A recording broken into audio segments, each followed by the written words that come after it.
Hey Miles, what was different about your team tonight from what you saw in Sacramento? The guys really just had tremendous focus.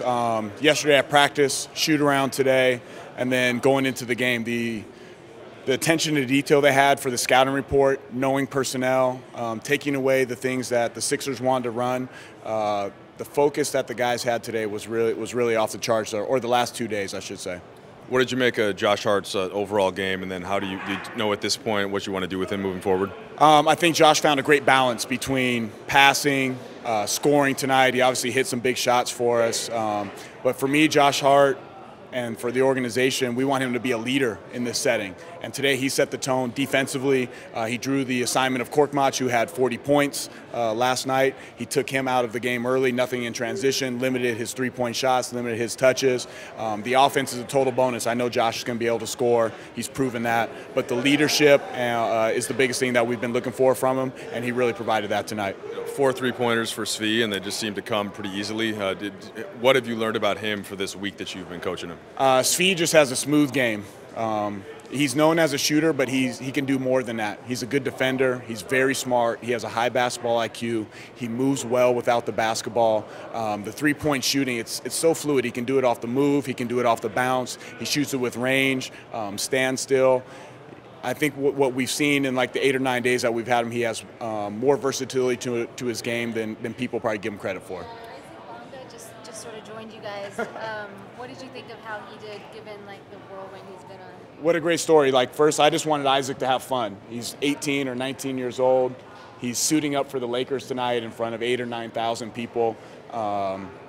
And he really played with like a calmness. He was very relaxed. So you can tell he's played pro basketball before. He literally only had 20 to 25 minutes at practice yesterday.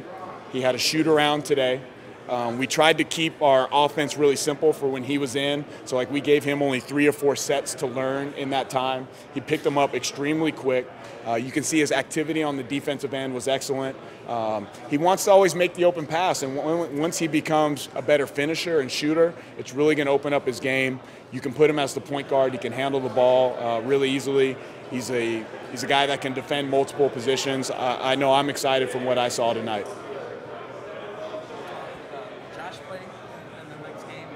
I think it's still to be determined. I know Josh wants to be out there. He's feeling great.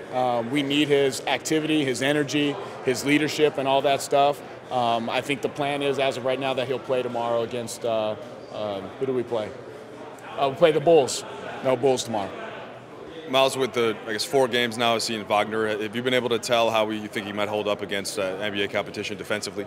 His progress has been tremendous. From the start, he had a little bit of trouble picking up the coverages, being in the right spot, calling out the right thing for the guards when they're coming to set these ball screens. His progress in just the last 2 or 3 days, he's done a lot of film work with Coach Kobe Carl and learned a lot in that amount of time. I think he can do it. He'll never be a guy maybe that you can switch 1 through 5, maybe late clock, but him just being big and being a presence down there has been fabulous in the last couple games. Miles, were you there for Bonga's workout back in May? I was.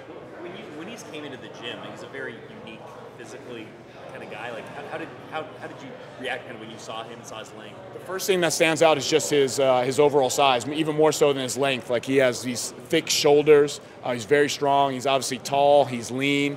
So those are the things that really stood out at first. So you can tell defensively he can be very versatile going forward in his NBA career. And then the fact that he can handle the ball like a point guard and not lose it and have fluidity and get to the paint, he has the chance to really be a good player.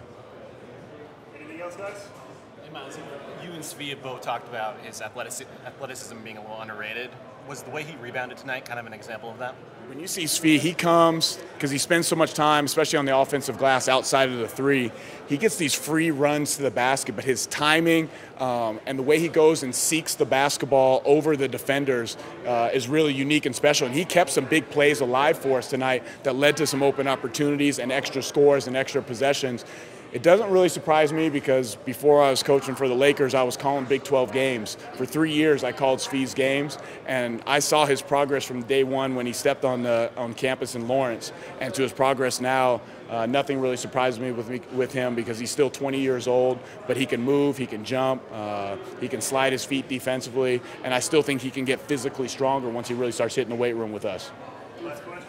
A few games now through being an NBA coach. What have you learned about yourself about how to handle coaching guys in a professional setting? Probably too much to say in this short setting, but one about just managing everything that goes along from the staff to the players, to picking what time the bus is going to leave and eat, and learning about having my ATOs right and getting the guys my substitution patterns. There's so many things that go into it. It's truly been a great experience and probably the best learning experience for my coaching career so far.